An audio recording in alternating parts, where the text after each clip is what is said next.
اللہ والوں کہاں ہیں؟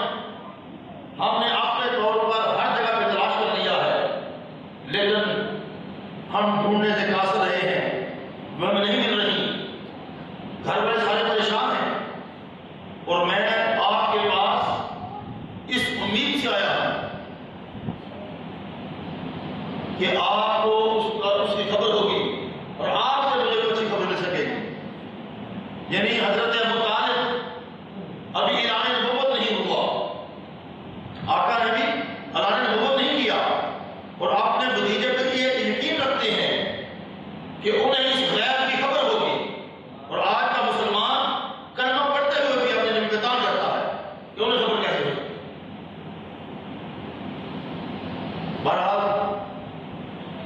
نبی پاک ابراہیم علیہ السلام نے شاد فرمایا، اے چچا گھبراؤ نہیں، وہ جہاں بھی ہیں محفوظ ہیں اور بحریت ہیں، آپ پریشان نہ، لیکن مجھے ان کی جگہ بتانے کی اجازت نہیں، ان کی جگہ بتانے کی اجازت نہیں ہے، بہرحال پریشان نہ ہوں۔ دن گزرتے گئے، تیسرے دن وہی کونا کھلتا ہے، اسی کونے سے باہر نکلتی سیدہ فاطمہ بنت اسد رضی اللہ عنہا، ایک نہایت خوبصورت چہرے والے اس انمول ہیرے کو گھر میں لے کر آتی ہیں۔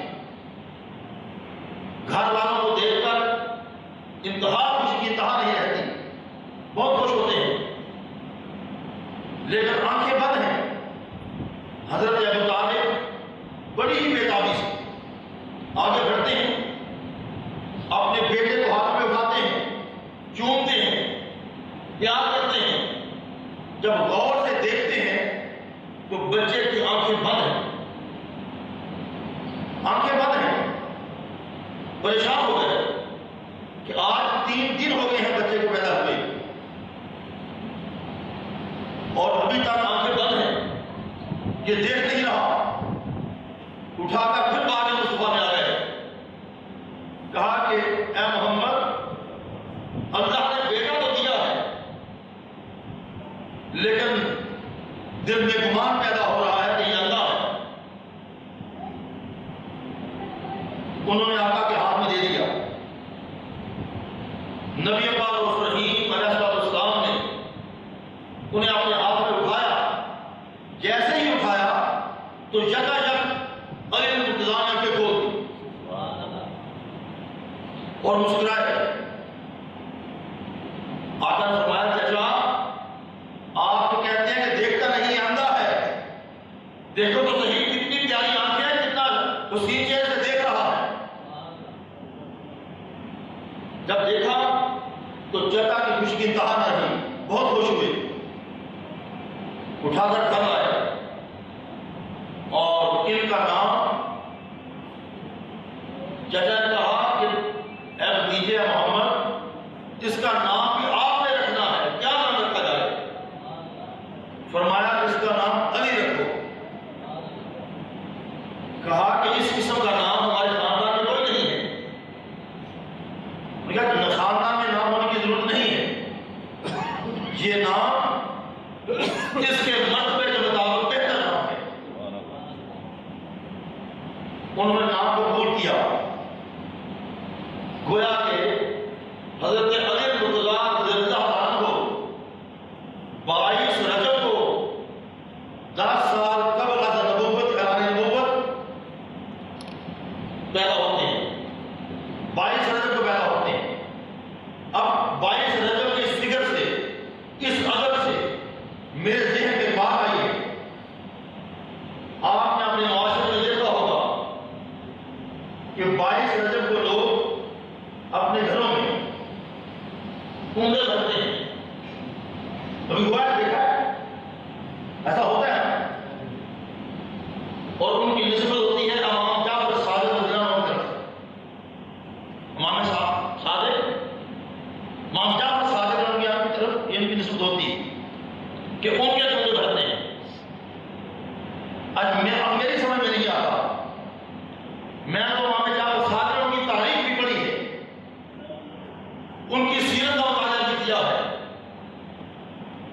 نہ ان کی ولادت 22 رجب کو ہے، نہ ان کی وفات 22 رجب کو ہے۔ میری سمجھ میں نہیں آتا کہ آخر یہ 22 رجب کا فکر ان کی جانب کیوں منسوب کیا گیا ہے، کیسے کیا جاتا ہے؟ ان کی ولادت 17 ربیع الاول کو ہوئی ہے 82 ہجری میں، اور ان کی وفات 15 رجب کو ہوئی ہے، اور ایک روایت کے مطابق 15 شوال کو ہوئی۔ اب 22 رجب کو اگر کنڈے بھرنے ہیں، ختم دلانا ہے، تو علی الطلاق ختم دلایا جائے، ان کی خوشی میں یہ کھانا تقسیم کیا جائے کہ ان کی ولادت ہوئی ہے، ان کی ولادت ہوئی ہے، ان کی خوشی میں کھانا تقسیم کیا جائے، تو کچھ ذہن میں بات آتی ہے، تو سمجھتی ہے کہ معاملہ درست ہے، لیکن اس کی نسبت امام جعفر صادق سے کر دینا یہ عجیب محسوس ہوتا۔ پھر اس پر اور ایک سب سے بڑی غلطی اور کبھی حرکت یہ ہوتی ہے، وہ لکڑہار کی کہانی پڑھی جاتی ہے، وہ 10 بیویوں کی کہانی پڑھی جاتی ہے۔